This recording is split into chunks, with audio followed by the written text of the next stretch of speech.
समझना है त्रिविमीय आकृति। कैसा आकृति? त्रिविमीय आकृति। देखो एक जो है भुजा इधर से गया ई कोना पर मिला, आ एक इधर से गया ई कोना पर मिला, आ एक यहाँ से गया ई कोना पर मिला।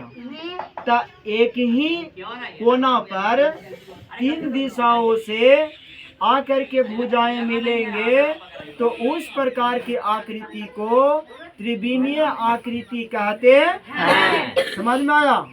जहाँ पे मिलेगा, जिस कोना पर मिलेगा, उस बिंदु को हम लोग शीर्ष बिंदु कहते हैं। कोई पूछेगा कि त्रिविमीय आकृति की परिभाषा बताओ, है ना?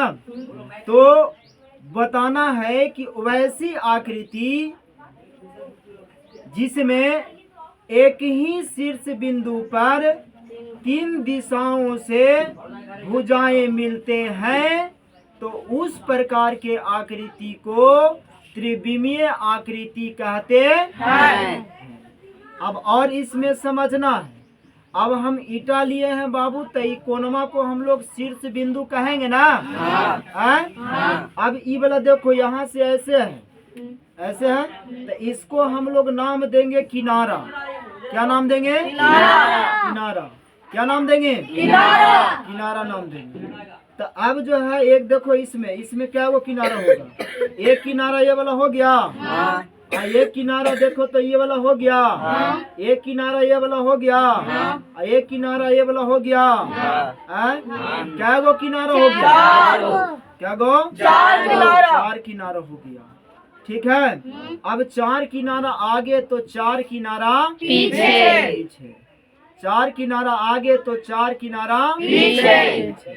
अब और देखो यहाँ से ई वाला किनारा को अभी ना जोड़े है, नहीं। ये वाला किनारा और एक ये किनारा हो गया, एक ये किनारा एक ये किनारा, तो क्या गो हो गया? 8 गो था ना पहले से, और 2 गो ई वाला, तो 8 है 2 10।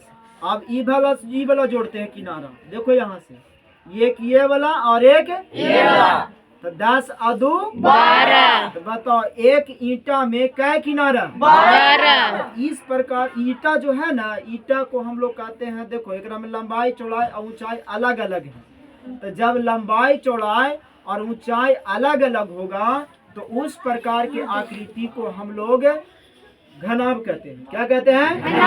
घनाभ कहते हैं। तब कोई पूछेगा आपकी घनाभ में कै गो किनारा होता है? 12। क्या गो? 12 गो। अब कोना देखते हैं, कोना देखो, कोना दिखाते हैं। 1 2 3 4, क्या कोना हो गया? 4। अब इन्हें देखते हैं, 1 2 3 4, 4 और 4 8। ये एक प्रकार का घनाभ हुआ। एक प्रकार का क्या है? घनाभ। कोई पूछेगा कि ईंटा जो है कैसी आकृति है, तो क्या बताना है? घनाभ है। तो एक घनाभ में क्या गो जो है कोना होगा? क्या गो? 8 गो। और किनारा क्या गो होगा? 12 गो। किनारा क्या गो होगा? 12 गो। अब देखो एकरा में सतह है, अब देखते हैं। सतह या फलक दोनों एक ही होता है। सतह या फलक दोनों एक ही होता है। तो अब बताओ एकरा में सतह क्या गो है? सतह देखो तो एगो नीचे दिखाई दे रहा है, नीचे सतह ई वाला है ना सतह। ऐसने एगो ऊपर है, क्या गो हो गया? 2 गो हो गया। अब देखो एगो आगे है ई वाला, ऐसने एगो पीछे है, क्या गो हो गया? 4 गो। एगो आगे ई वाला है, एगो ई वाला है, तो क्या गो सतह हो गया? तो एक घनाभ में क्या गो सतह? क्या गो? एक घनाभ में क्या सतह? कोना क्या गो? 8 गो। कोना कितना? 8 गो। अब किनारा कितना? 12। समझ में आया? अब त्रिविमीय आकृति समझ में आया ना? यानी एक ही कोना पर 3 दिशाओं से भुजाएं मिलती है, तो उसे हम लोग त्रिविमीय आकृति कहते हैं। ईंटा कैसा आकृति है? त्रिविमीय।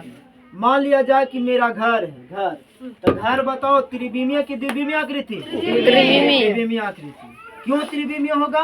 देखो उस जगह पे एक जो है भुजा ओने से आके मिला और एक जाके एने से एगो नीचे से, तो उस कोना पर 3 गो मिला। तो बताओ तो कैसी आकृति? कैसी आकृति? आओ बताना है, आओ। मान लेते हैं कि हम एक और लेते हैं, किताब लेते हैं। किताब कहना है किताब, ये किताब के देखो, किताब देखो तो एक किताब कैसा आकृति है? ई कोना पर देखो तो के गो भुजा मिल रहा है? एगो ये वाला, एगो ये वाला, एगो ये वाला। ये कैसी आकृति? त्रिवेणी आकृति होगा ना? हाँ। अच्छा, किताब कोई बोलेगा कि किताब कैसी आकृति है? त्रिवेणी आकृति है।